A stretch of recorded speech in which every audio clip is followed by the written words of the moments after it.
दर्शकों, अभी हाल ही में YouTube पर एक लड़की का वीडियो खूब वायरल हो रहा है। ये लड़की पुणे महाराष्ट्र की है। इस लड़की ने संत रामपाल जी के विषय में ऐसी ऐसी बातें बताई हैं जो आपको भी हैरान करने पर मजबूर कर देंगी। जी हाँ दर्शकों, और साथ ही आज तक कोई भी धर्म गुरु संत रामपाल जी के सामने क्यों नहीं टिक पाता, इस सच्चाई का भी इस लड़की ने उजागर किया है। तो आइए जानते हैं क्या बताया इस लड़की ने संत रामपाल जी के विषय में। भावना सोलंकी। कहाँ से हैं जी आप? मैं पुणे से आई हूँ। क्या करते हैं आप? मैं अभी स्टडी कर रही हूँ, मेरा प्लेन ग्रेजुएशन चल रहा है, बीएससी कर रही हूँ और उसके साइड बाय साइड मैं एविएशन एंड ट्रैवल मैनेजमेंट का भी कोर्स कर रही हूँ। संत रामपाल जी महाराज जी से हम 2006 में जुड़े हैं। संत रामपाल जी महाराज जी की शरण में आने से पहले मेरे दादाजी, जो कि एक शिव भक्त थे काफ़ी बड़े, और वो एक किस्म से पंडित थे जो कि मतलब सारे लोगों का झाड़ फूँक करना वगैरह, तो हम भी उन्हीं को फॉलो करते थे। और कुलदेवी जी जो हमारी माता जी दुर्गा जी थी, तो हम उनकी भक्ति साधनाएं करते थे। और अन्य भी जितने देवी देवताएं हैं उनकी भक्ति साधनाएं, पूजा अर्चनाएं हम करते थे, उनके व्रत वगैरह करते थे, ये सारी चीज़ें करते थे। वो साधनाएं हम कर रहे थे, लेकिन जब हमने संत रामपाल जी महाराज जी का सत्संग सुना तब हमें पता चला कि ये जितनी भी साधनाएं हम कर रहे हैं, ये सब हम बस एक कहीं सुनी पे कर रहे हैं कि इसने बोला उसने बोला, उस आधार पे कर रहे थे। हमारे पास में कोई बेस नहीं था, कोई प्रूफ नहीं था कि जो चीज़ हम कर रहे हैं क्या उसका कोई सबूत भी है, क्या वो हमारे शास्त्रों के आधार पे है। जब हमें ये चीज़ें संत रामपाल जी महाराज जी का सत्संग सुन के हमें पता चला, जब उन्होंने अपने शास्त्र सारे खोल के बताए, क्योंकि हमारा ऐसा मानना था कि जैसे जितने धर्म है उसके अकॉर्डिंग हर कोई अलग अलग अपना, जैसे मुसलमान लोग अपना अल्लाह कह रहे हैं, हिंदू लोग अपने जितने देवी देवता हैं उनका ले रहे हैं, और जो भी जितने धर्म हैं उतने भगवान बैठे हैं, ठीक है। तो हमेशा से एक ये कन्फ्यूजन रहा है कि एग्जैक्टली वो एक कौन है जिसने हम सभी को बनाया है। तो वो एक खोज थी हमेशा से, लेकिन उसका जवाब नहीं मिल पा रहा था, उसका कोई सबूत नहीं था कि कौन है वो एग्जैक्टली, और है भी तो क्या प्रूफ है। तो वो जो प्रूफ हमें संत रामपाल जी महाराज जी की सत्संगों में मिला, उनकी सत्संग जब हमने सुनी तो उसके अंदर जो भी उन्होंने जो शास्त्र उन्होंने खोल के बताए, फिर चाहे वो कुरान हो, चाहे बाइबल हो, चाहे गुरु ग्रंथ साहिब हो, चाहे गीता हो, चाहे वेद हो, उन्होंने सारे शास्त्रों को खोल के बताया, तब जाके हमें बिलीव हुआ कि हाँ, ये भक्ति हमें एक सही दिशा देगी और ये भक्ति हमें चूज करनी चाहिए। सर आप बता दीजिए कि संत रामपाल जी महाराज जी के अलावा क्या किसी और ने ये भक्ति बताई है क्या? क्योंकि आज अभी अगर हम समाज में देखें तो जितने भी संत हैं उन्होंने अपना अपना एक लिटरेचर बना के रख दिया है, उन्होंने अपनी अपनी एक बुक्स वगैरह सारा कुछ वीडियोस वगैरह प्रिंट आउट करके, ऑलरेडी कोई चीज़ किसी की ऐसी छुपी हुई तो है नहीं, सारा कुछ आज हमें नेट पे अवेलेबल है, ठीक है। और आप मीडिया वाले हैं तो आपका तो काम ही है छानबीन करना, तो आप ही निकाल के हमें बता दीजिए कि कौन सा ऐसा संत है जिसने अपने शास्त्रों को खोल कर ये बताया है कि परमात्मा साकार है, या फिर कौन सा ऐसा संत है जिसने अपने शास्त्रों में से एक भगवान को बताया। क्योंकि जितने संत हैं वो सभी लोग अपना अपना एक इष्ट लेके बैठ गए हैं, लेकिन संत रामपाल जी महाराज जी एक ऐसे संत हैं जिन्होंने एक ही परमात्मा, जो कुल मालिक है, जो सभी का मालिक है, जिसने इस सृष्टि की रचना की है, उनके बारे में with fact and with authentic proof बताया है। जी, संत रामपाल जी महाराज जी से जुड़ने के बाद में सबसे पहला एक आर्थिक लाभ, एक सबसे पहला तो मतलब हमें आध्यात्मिक लाभ हुआ कि एक सद्भक्ति मिल गई, हमें एक सही वे ऑफ वर्शिप मिल गया जो हमारे शास्त्रों के आधार पे है, एक प्रूफ के साथ में मिल गया कि हाँ यही भगवान है और इन्हीं की भक्ति करने से हमें मोक्ष मिल जाएगा। तो सबसे पहला तो एक आध्यात्मिक लाभ मिल गया कि हमें एक मोक्ष का मार्ग मिल गया। दूसरी चीज़ जो है कि एक आर्थिक लाभ, जैसे कि पहले हमारी कंडीशन, आर्थिक परिस्थिति भी काफ़ी ख़राब थी कि मतलब घर में पावशर दूध लाना भी मतलब हमारे बस का नहीं था इतना, और जितने बिजनेस मेरे डैड किए जा रहे थे सारे के सारे दिन ब दिन लॉस में ही जा रहे थे, एक भी सक्सेस नहीं हो पा रहा था। तो जब हम संत रामपाल जी महाराज जी की शरण में आए तो एक तो हमें ये आर्थिक लाभ मिला, आध्यात्मिक लाभ मिला, और दूसरा जो है एक शारीरिक लाभ जो कि मैं आपके साथ यहाँ पे शेयर करना चाहूँगी कि बचपन में मतलब जब मैं एक बार मतलब हम यहाँ से, मैं पुणे में रहती हूँ लेकिन मैं प्रॉपर राजस्थान से हूँ, तो जब हम अपने घर गए नानी के वहाँ पे, तो मोस्टली ये जो भूत प्रेत जो लोग जो होते, जो हम कहते हैं ना, वो होता ही है मोस्टली गाँवों में, ठीक है। तो हम वहाँ पे गए और जैसे कि मेरी बोलने की बहुत ज़्यादा आदत है तो उस कारण से वहाँ पे कुछ लेडीज़ें बैठी हुई थी, तो उनके सामने ऐसे बहुत कुछ मैंने बोल दिया जिस कारण से उन्होंने ऐसे मुझे कैच कर लिया था। तो वो राइट फ्रॉम चाइल्डहुड मेरे साथ में आ रहा था, बचपन से ही आ रहा था। जैसे कि फिर वो मतलब रात में जब मैं सो रही होती थी तो वो आके मेरी मम्मा को परेशान करते थे कि मुझे दूध पिलाओ, ये करो, नहीं तो मैं आपकी बेटी को मार डालूंगी, ऐसा ऐसा, मतलब काफ़ी सारी चीज़ें मम्मी ने फेस की है।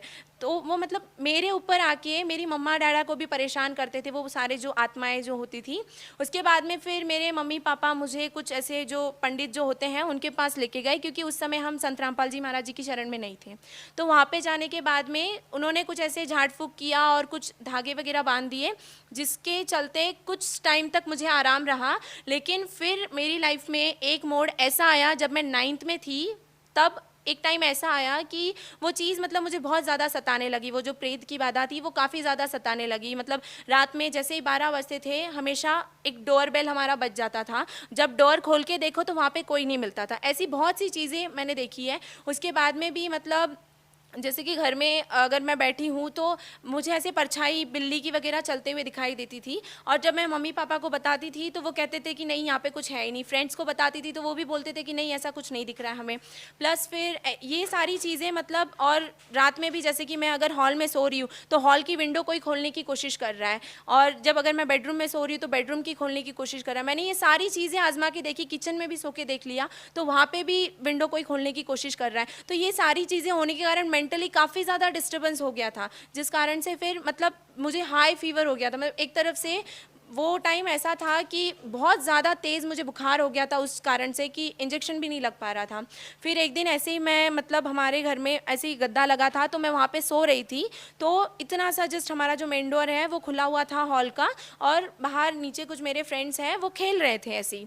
तो जैसे ही वो ब्लैक कैट थी एक, जो कि मतलब उस समय मैं जाग रही थी और मम्मा मेरे किसी काम से बाहर गए थे। तो जैसे ही मैं सो रही थी और मेरे भाई और बहन बगल वाले बेडरूम में ही कंप्यूटर पे कुछ कर रहे थे काम, और मैं सो रही थी और मेरे को बहुत हाई फीवर हो गया था।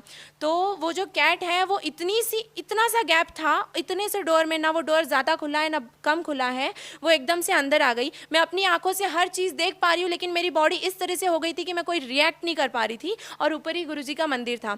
तो वो ऐसे धीरे धीरे आके वो सडनली मेरे यहाँ पे चेस्ट के यहाँ पे आके वो काफ़ी ऐसे बैठ गई थी, और उसने मेरे गले के यहाँ पे मतलब ऐसे नाखून तक दबा दिया था। मतलब इन शॉर्टली मतलब मैं उस टाइम जाग रही थी, अगर मैं चाहती तो मैं सब कुछ कर सकती, लेकिन मेरी बॉडी इस तरह से पैरालाइज हो गई थी, मतलब एक टाइप से सुन्न पड़ गई थी। हाँ, तो ये फिर संत रामपाल जी महाराज जी की शरण में हम थे उस समय।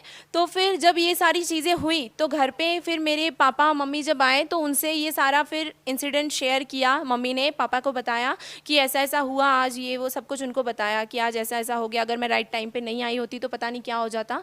तो फिर डैड ने मैंने डिसाइड किया कि हम गुरुजी को प्रार्थना लगवाएंगे। तो जैसे ही हमने संत रामपाल जी महाराज जी को फ़ोन किया तो संत रामपाल जी महाराज जी ने बस इतना कहा कि बेटा सब ठीक हो जाएगा, परमात्मा की भक्ति करो, विश्वास रखो, और अगर भूतों से डर जाओगे तो सतलोक कैसे जाएंगे हम। और उस दिन के बाद से पता नहीं मतलब मैं किस तरह से, जहाँ पे मतलब मेरा माइंड टोटली वर्क करना बंद हो गया था, आज दिन तक मैं कैट्स ऐसे देखते ही मैं ऐसे कांपने लग जाती थी, मुझे इतना डर बैठ गया था। आज दिन तक कभी मेरे सामने ऐसा कोई किस्सा नहीं आया है, ना ही कोई ऐसी चीज़ मैंने वापस देखी है। एक ऐसे दौर में कि जहाँ पे अगर हम कंपैरिजन करने जाएं तो देखिए कि कंपैरिजन करो भले, लेकिन एक फैक्ट के साथ में करो, एक प्रूफ के साथ में कंपैरिजन करो। क्योंकि आज हम लोग सिर्फ कहीं सुनी पे बिलीव करते हैं। अगर कोई बाबा, अभी जैसे संत रामपाल जी महाराज जी, जो भी लोग उनके बारे में जो भी सोच रहे हैं कि वो जेल में है या फिर जिस भी कैटेगरी में उन्हें खड़ा कर रहे हैं, जस्ट एक रिक्वेस्ट है कि उन्हें किसी भी कैटेगरी में खड़ा करने से पहले एक बार आप उनके एपिसोड्स देखिए, उनके वीडियोस देखिए, जो वो सत्संग करते हैं वो देखिए, और उसके बाद में डिसाइड कीजिए कि वो कौन सी कैटेगरी में खड़े होते हैं। क्योंकि उनकी सत्संग्स में अगर आप देखोगे ना तो एक भी चीज़ ऐसे मनमाना आचरण टाइप वो कुछ भी नहीं बताते, अपने मन से कोई चीज़ वो नहीं बता रहे। वो हर चीज़ एक बुक, अपने शास्त्रों को खोल के लाइन टू लाइन आपके सामने रीड करके फैक्ट्स के साथ, प्रूफ्स के साथ में आपको डिस्क्राइब कर रहे हैं। और बाकी जितने संत हैं, अगर आप उनके सत्संग एपिसोड्स देख लो, उनके अंदर नाच गाना बजाना ये सारी चीज़ें चालू होती है। तो अब हम भक्त समाज या फिर ये जो समाज है आज का, इतना समझदार तो है, हमें परमात्मा ने इतनी बुद्धि तो दी है कि हम खुद डिसाइड कर सकते हैं कि क्या सही है क्या गलत है। संत रामपाल जी महाराज जी ने जब सारे विश्व के जितने धर्मगुरु हैं, नॉट ओनली सिर्फ इंडिया ही की बात नहीं ले रहे हम, सारे विश्व के जितने धर्मगुरु हैं सभी को आमंत्रण दिया था, ठीक है।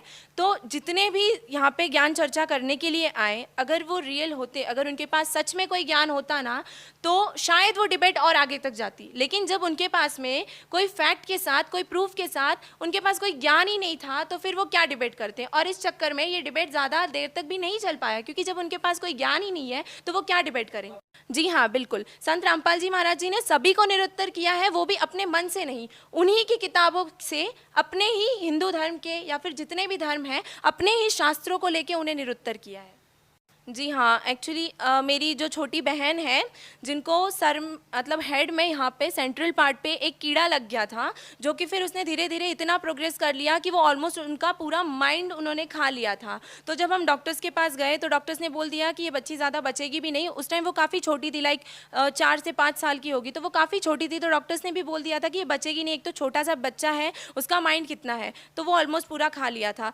फिर जब डॉक्टर्स ने बोल दिया कि वो बचेगी नहीं, तो हमें टेंशन होने लगी। हमने संत रामपाल जी महाराज जी के यहाँ पे प्रार्थना लगवाई, उन्हें आश्रम लेके गए हम।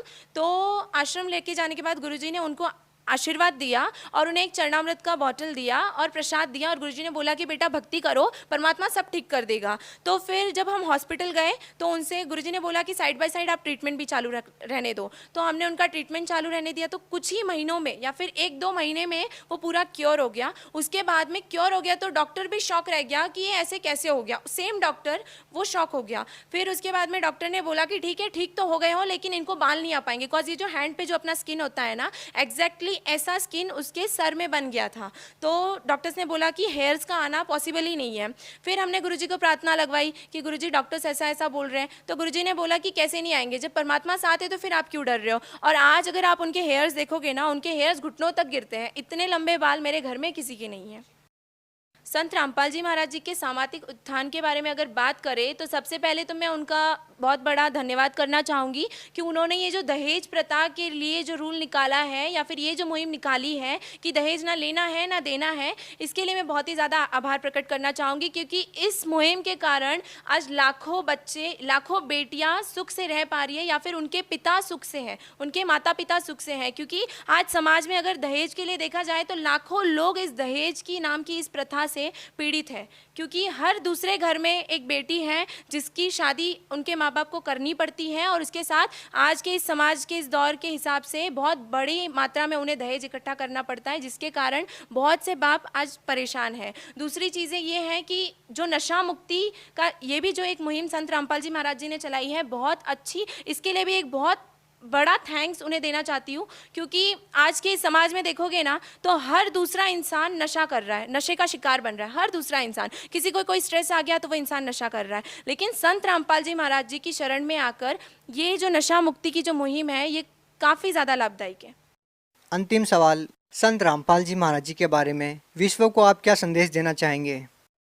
संत रामपाल जी महाराज जी के बारे में एक ही चीज़ बोलना चाहूँगी कि आज वो जिस जगह पे हैं, या फिर आप उनको जिस भी कैटेगरी में खड़ा करके आप ये सोचते हो कि हाँ जो बाकी के संत जैसे जेल में हैं या जो भी है, उस आधार से अगर आप देखोगे उन्हें, तो शायद आपका ये मनुष्य जन्म जो कि बहुत ही दुर्लभ है, ये वेस्ट हो जाएगा।